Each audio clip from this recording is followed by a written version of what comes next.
sedang di spam, tapi gak apa-apa. Jadi stay tune terus. Dadah!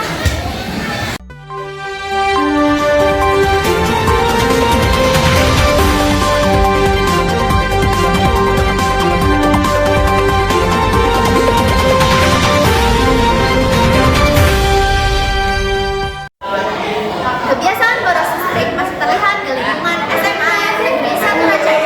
Lampu, kipas angin, bahkan proyektor sering dibiarkan menyala meskipun kelas sedang kosong. Hal ini menimbulkan keluhan dari sejumlah guru dan siswa yang peduli terhadap pentingnya penghematan energi. Sayang sekali, listrik dipakai terus padahal kelas kosong. Kalau dibiarkan, tagihan listrik sekolah pasti bisa membengkak, ujar salah seorang guru. Tidak hanya itu, charger telepon genggam kerap dibiarkan menempel di stop kontak meskipun tidak sedang digunakan. Kebiasaan ini bukan hanya membuang energi, tetapi juga berisiko menimbulkan korsleting listrik. Beberapa siswa mengaku kebiasaan boros listrik sudah berlangsung lama.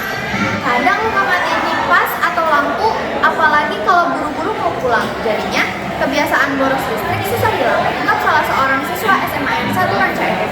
Nah, sekarang gimana kalau kita wawancara aja salah satu guru dan juga siswa SMA N 1 Rancaikek tentang pemborosan listrik ini? Check it out!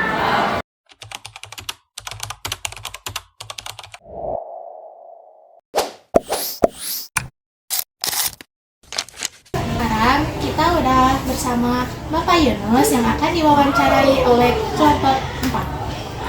Jadi gini Pak, Menurut Bapak itu gimana sih kalau melihat kebiasaan penggunaan listrik di sekolah? Apakah sudah efisien atau masih boros? Kalau untuk di sekolah SMA Rancaikek yang Bapak perhatikan masih banyak boros ya, dikarenakan banyak penggunaan listrik yang tidak sesuai dengan waktunya, seperti itu. Lanjut ke pertanyaan kedua. Apa aja contoh perilaku boros listrik yang sering Bapak lihat di kelas atau di luar sekolah?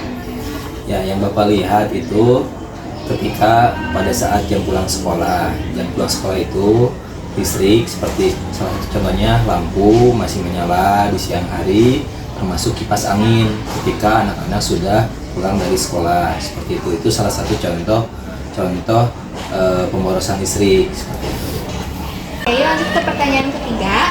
Menurut Bapak, apa dampak dari kebiasaan boros listrik bagi sekolah maupun siswa? Pertanyaan selanjutnya itu yang pertama, kita akan tidak bisa menghemat biaya ya, pasti biayanya akan lebih besar pengeluaran sekolah dan dikeluarkannya.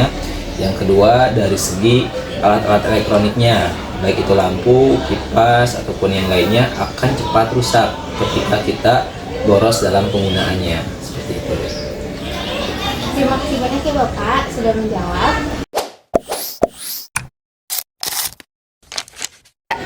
nah jadi sekarang kita udah sama salah satu warga sekolah. Sebelumnya kita tanya dulu yuk, namanya siapa? Perkenalkan, nama aku Muhammad Joer Akhtar, aku dari kelas 11 gitu.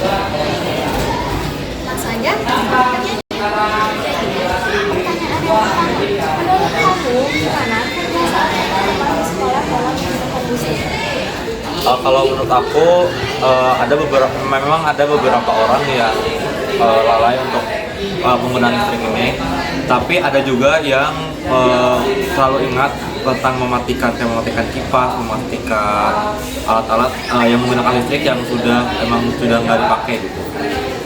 Jadi memang ada beberapa yang masih lalai dan ada beberapa yang oke.